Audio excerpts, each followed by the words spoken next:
Hello, everybody, and welcome to this session.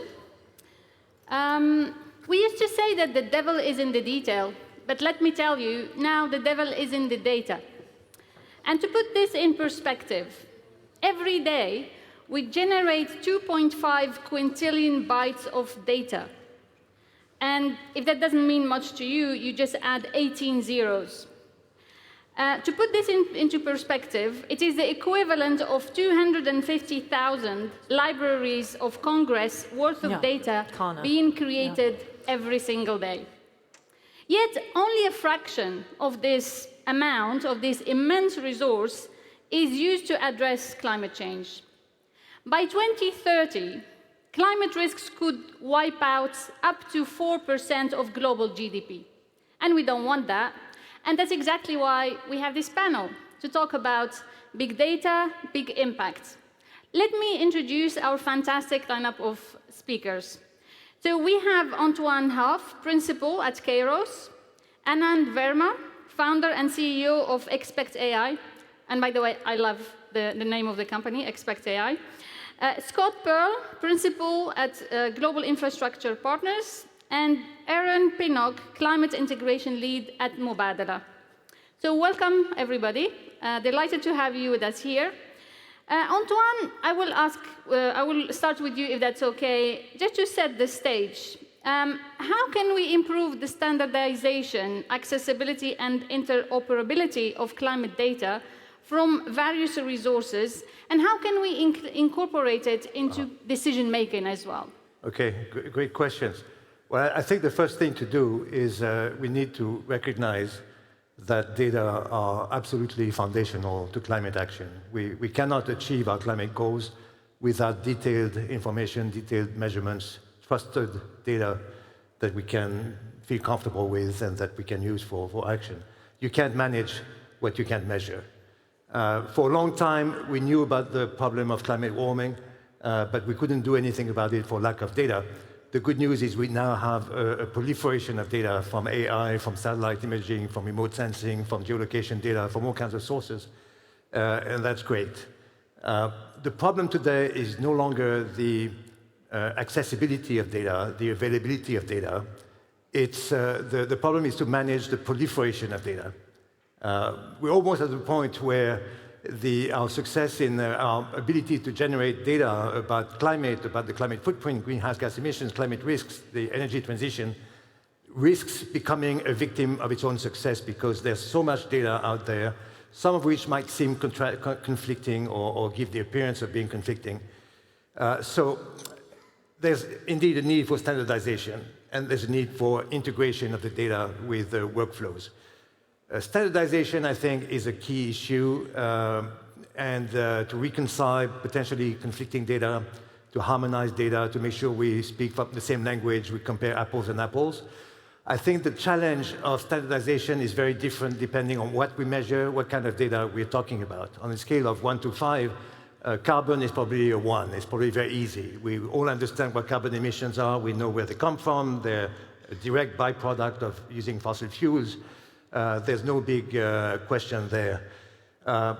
Methane emissions, more complicated, invisible, not linked to consumption, really an accident of production of oil and gas, also agriculture, waste, much more difficult to measure. There's a lot of effort underway right now to standardize data, led by NIST, the US National Institute for Standardization and Technology, I think. The UK Space Agency, a few others. We are, in our company, we participate in this effort. It's moving ahead. Nature-based solutions, forestry project, that's much more complicated. It's probably a 5. Because of the inherent complexity of these projects. Assessing the additionality of a project is different because it entails assumptions about the counterfactuals, what will happen if the projects did not exist. And each project is very different by virtue of, each forest is different, each parcel of the forest is different. So that's probably a 5, and the market is trying to sort this out. It's going to take some time for the market really to find a solution. Integrating the data inside companies, in workflows, in work processes, that's also an issue. And I think more and more in our company, we not only provide data to our customers, but we help them integrate the data into their workflows, into their data management systems. I don't think there's a one-size-fits-all solution for this. It's really case by case. It really depends on the specifics of the companies, of their data management systems, of what they do, of the nature of their needs.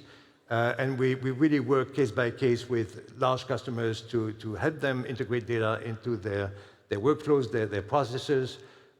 For small and medium companies, it's a little bit more complicated, and I think Anand is going to say something about this. But we can also do it because their needs are also, and their systems are also simpler. So the amount of advisory services they need to manage this is also a little bit lighter and easier to take. Thank you very much, Antoine. And you can see that we have spoken actually before this. So he's already asking Anand the next question. So Anand, just to confirm and bring the money discussion into this, and specifically for SMEs with limited resources as well. So how can we bridge the climate finance gap? And how can big data and AI be leveraged to mobilize climate finance? Thank you so much, Amal. It's great to be here. Assalamu alaikum, everyone. So I think the discussion is a really interesting one here. There are 330 million SMEs in the world. And if I can give you the number, 91% are yet to even think about climate strategy within their business. And the reason behind that is they're underserved, they're underfinanced, and they don't have the resources or knowledge or access to expensive consultants to take those actions. Now, if I give another picture to everyone in the room here, 60% of the total emissions come from SMEs, and they're completely overlooked. So how do we mobilize this, right? So my thesis is that it has to be sustainability doesn't need to be a sacrifice for them. It needs to be incentivized and it needs to be profitable. Mm-hmm. So the term that I want to coin today is profitable sustainability action in the room here. And that can only happen if we're able to invest those financial dollars into the CapEx actions. What I mean by CapEx is if SME wants a solar panels on their roof and they can reduce their energy by 50%, that savings straight away goes to their bottom line, right? Now, when that happens, SME is a winner, and the financing part, company or business or bank, is also a winner in the process. Mm-hmm. Now, the other challenge to your next question, Amal, is AI, right? I'm so glad that I named my company ExpectAI, and thanks for liking that. And, 5 years ago, so you were like, 5 years before ago. it became a thing. Exactly, but at that point, AI for me was a machine learning and pattern matching and finding insights. Today, because of everything that's happened with AI and what Dr. Sultan mentioned next yesterday, I believe that AI has the ability to target 330 million businesses. Without AI, it's impossible, right? So how do you give personal recommendations to these businesses that enables them to take profitable climate action? Because unless we do that, I don't think we'll reach the goals that we have highlighted in yesterday's speech as well. And that's where I think AI can be a force for good, not what just the energy-consuming technology issue. So I'm excited. You can see that I'm super excited about AI. I can see that. And without data, and without good data, AI is nothing, right? So that's where I feel that AI can be a major contributor to our success over the years to come. Yeah, thank you very much. And I really like, the emphasis on aligning, sustainability goals with the business strategy. Right. They shouldn't compete, they should align. Correct. Thank you for that. Now, Scott, if I can come to you and bring the discussion about infrastructure. So infrastructure accounts for a significant share of transition investments.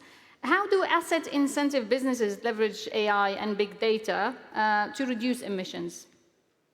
We think that, just to touch on your infrastructure point, we think about half of the $100+ trillion that is needed to rework the global economy for decarbonization is going to come from infrastructure investments. So it's absolutely critical to achieving those objectives. We're about $170 billion dedicated infrastructure asset manager. We have a team of about 50 people focused from a top-down perspective, from a long-term perspective, how to drive decarbonization in these businesses. We put them through what we call a master framework. You have to measure, you have to set targets based upon what you've measured. You need to track your performance and then have accountability and report that performance. We do that across our companies that have $70 billion in revenue and 115,000 employees. And taking that long-term view has enabled us to already notch some meaningful wins. When we think about our airports business, which has 100 million passengers a year passing through it, we have been able to use machine learning and AI to adjust the energy usage of the buildings at, for example, at Gatwick Airport to time when passengers are at peak demand and at lower levels of demand. We've been able to generate a 20% savings in energy usage, and that's dropped through to the bottom line. For methane emissions, we're a large owner of pipelines, and we're employing satellite data, drone data, putting that through analytics and AI to predict and repair and get ahead of those very harmful methane emissions. On renewable power, we're a large owner, 20 gigawatts plus of renewable power globally. We have, through our team, built our own tools to capture the substantial data that comes from wind generation to produce more energy and to get ahead of predictive maintenance. And maybe bringing it back to the point about how do we take all this data and put it through the tools that are available, really critical to have that top-down mentality to drive awareness in the organization, because a lot of these that I just went through are low-hanging fruit. You would do them anyway if you knew that they existed because it saves you money. The next set of challenges, which we'll get into, really relate to those climate-saving actions, which maybe don't necessarily pay for themselves in immediate savings, but when you count the cost of carbon on the world and on the economy, you have to factor that into your considerations and build that into your decision-making.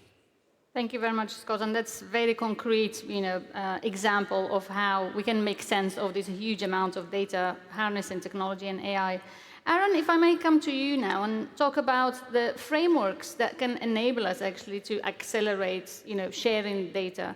So in terms of policy, what policies can we put in place to incentivize companies to share data, especially when we talk also about confidentiality, which some companies are obviously worried about? Sure.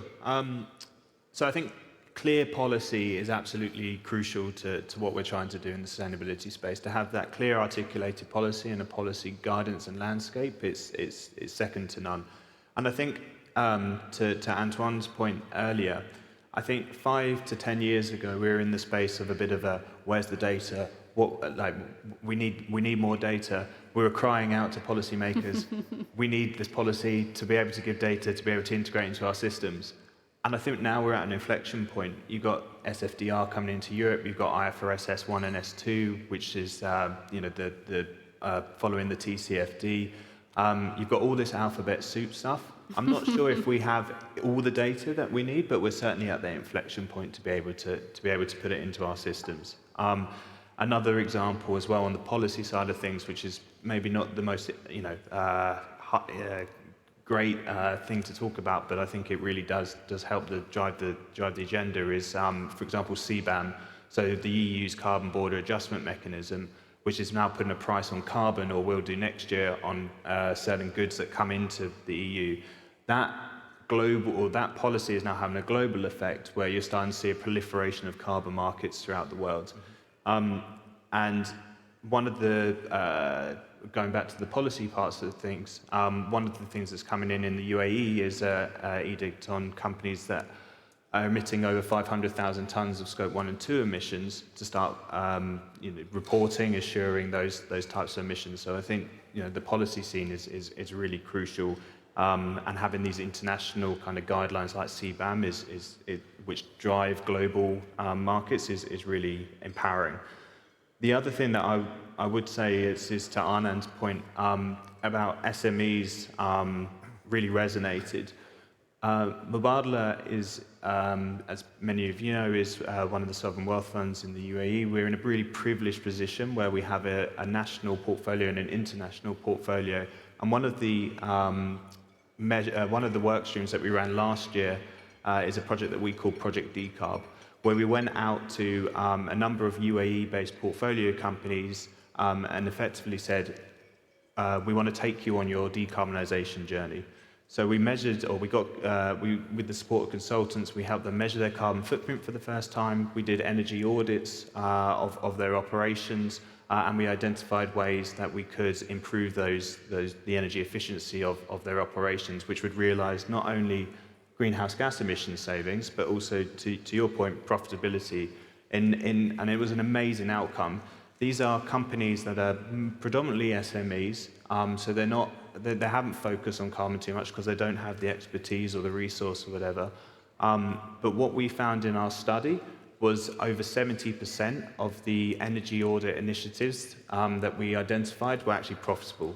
So it's low-hanging fruit that so many of these companies can action, and with the help of more data, bigger data, we can hopefully move from the getting into the nuts and bolts with the consultants. There is obviously a place for consultants to play, but use the data to enhance the insights. Can I come in just for Of 10 course, seconds, Amol? So I'll just give you some stats.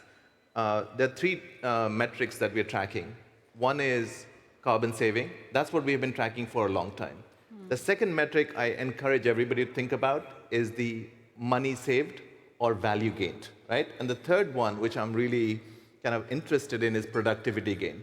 And with AI, productivity gain is one of the key metrics to use in taking decisions faster, which means that you're taking actions faster as well. So I just wanted to add to. No, thank you very much for that. And I think we like good news. So I think this feels like, because generally we talk about the challenge side of things, but these are examples that, give us also hope that actually, when you look closer, there are a lot of solutions and use cases that could accelerate, progress. So thank you for that.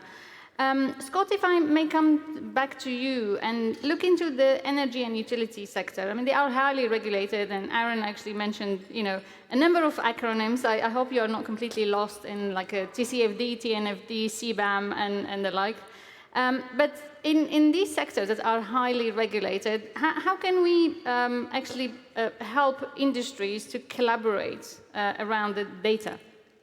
Well, I'll mention another acronym, which is the SEC. That's the U.S. financial regulatory body. And we're seeing with, as you're well aware, administration change in the U.S., some potential regulatory volatility around what our data reporting requirements are going to be in the U.S. That challenge is compounded by the fact that the electrification of the economy runs through utilities. And utilities, for example, in the U.S., there's 100 utility companies, there's 50 different states.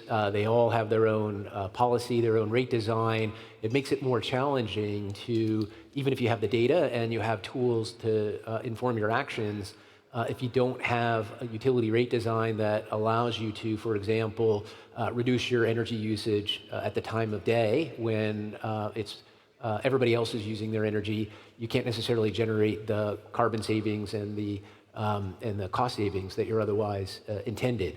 That places an additional burden on the industry to come together through collaborative organizations. It also places additional burden on owners like us of these companies to try to drive top-down action to measure this data and implement it into your actions, not just because it saves money, but also taking the long view, understanding that we're all going to have to do this over time. There's been enough momentum built up in the US that we're cautiously optimistic that certainly large companies will move forward, for example, with methane reduction activities, even if this administration comes in and relaxes those regulations that the industry had been relying upon to make the investments to start implementing this change. Thank you very much, Scott. And I must say, like, technology is great when it works. I noticed that behind us, the screens are gone. Hopefully, they will come back very soon. But Antoine, what kind of incentives actually can we offer businesses to encourage them to share data? So to share data, I guess sharing means disclosure, transparency. There's a lot of companies that report their emissions. The interesting thing is we don't really need them to take the initiative to share data, to have some insights about their emissions. We can monitor independently a lot of what they do. And the more we find out about their emissions independently, the more we see a disconnect, a gap between reported emissions and observed emissions. And the reason why that's the case is not because companies or even countries are bad people or want to hide their wrongdoing. It's because sometimes they use emission factors that are recognized as a valid way of reporting by the UNFCCC, but that we know are obsolete and inadequate and vastly understate emissions. Or it can be also because they're disincentivized from being transparent. In the case of methane emissions in the US, for example, there's new regulations which are great, a big milestone in methane abatement, but at the same time, I'm not sure they provide the real right incentives for people to come clean. In fact, if you're emitting methane and you report your emissions, you're liable to have penalties, fines, you look bad compared to your competitors who might not be as transparent and might emit more but not say anything about it. So you have a disincentive to use the best technologies and to be transparent. So I think we need to overcome this. But there's some good news, and I think we've seen a lot of progress. And I would single out 5 maybe factors that are really pushing things in the right direction. One is public pressure, civil society. You know, the transparency from satellite monitoring is creating publicity around some of the most egregious emissions. And we've seen the example of Turkmenistan and Kazakhstan, where we saw massive emissions of methane in the last few years. A lot of media information about this, kind of a scandal issue, and that has led to diplomatic pressure for those governments to come clean and these countries have signed on and are completely transforming their performance. Turkmenistan, Kazakhstan joined the Global Methane Pledge. They took real measures to reduce emissions. We see massive progress, and actually Turkmenistan dramatically reduced their emissions in 2023, when most countries around the world did not reduce or even increase their emissions. The other thing is investors. Investors do a lot to put pressure on their portfolio companies to come clean, and they have their own ESG targets, so they have an incentive themselves to put pressure on their portfolio companies to improve their reporting. End users, we work, for example, with Engie in France, which imports LNG. Engie has a natural interest in finding out how much associated methane emissions are importing. So that's another source of pressure. Best-in-class peers. And here, this region, Saudi Arabia, the UAE, are probably best-in-class in methane emissions, along with Norway. And they have a real leadership role to play in getting the rest of the industry, oil and gas in particular, to come to the same standards, to come to the same level of performance. And then regulations. And I think regulations need to evolve. The first round of regulations that we've seen in Europe and in the US and other countries are great, but that's the V1. We might see a V2 that's going to be more effective. And there's a lot of questions about what's going to happen in the US with the change of government, whether there's going to be some backsliding in methane regulations. I think we could actually see progress, and methane regulations could go very well with tariffs. Trade policy could be a very powerful tool to get global emissions to come down. So I think there's a lot to look forward to. Yeah, no, thank you very much for that, Antoine. I think I will give each of you 30 seconds to just, we have like different, organizations represented on the panel. What are you most looking forward to? And if there is a call to action that you want to leave our audience with. Aaron, I will start with you. I think for me, I'm looking forward to moving away from sustainability in terms of the ESG and the old way of looking at sustainability, which I think is a large part of the backlash that you're seeing against ESG, or whatever you want to call it, into moving, and I think Anand put it really well, sustainability and profitability. We need to put sustainability into how we do business rather than putting business in how we do sustainability. And I think as an investor, that's what we're primarily focused on. There are 3 ways that Mubadala looks at how to integrate our climate strategy. One is investing into solutions, into the right solutions. So things like AI when done responsibly, renewable energy.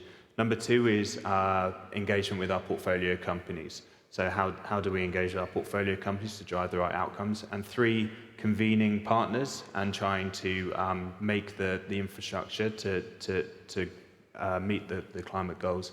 And so those 3 things collaboratively, I think, are what we're really looking forward to as Mubadala going forward. Thank you very much. Now, Anand, only 20 seconds Only because 20 we need to wrap up. Thank you. So look, I think the takeaway is AI for good, right? It's democratized. And the stats that were being shared yesterday around how quickly 200 million users are using ChatGPT and other tools, we got to use that, embrace that, because that democratization and user experience can change the game from me. And sustainability is a task, a job to be done. Make it easier for the end user, things will happen and we'll achieve our goals. Thank you very much for that. Antoine, very briefly. Well, I think we've seen tremendous change and tremendous progress in our ability to monitor emissions, to monitor climate, and to track our climate footprint. Key thing is the data are good enough today to take action. We shouldn't wait for the perfect data to take action. The data, what we should do is try to make the best of existing data. Meanwhile, the data will continue to improve. Yeah. And we so need... start where you are, regardless of the quality of the data. Thank you very much, Antoine. Scott. 2 quick points. One, top-down. Everybody in this room are leaders. There's awareness that needs to be driven throughout the organization to take advantage of this data and these tools to affect change. And then 2, take the long view. Yes, there will be volatility up and down in terms of people's attitude towards climate, but the direction of travel is clear. And if you keep your eye on the longer term, that'll help guide you. Thank you very much. That's all we have the time for, unfortunately, but it's a really interesting topic. Thank you very much. Please join me in thanking our speakers here today.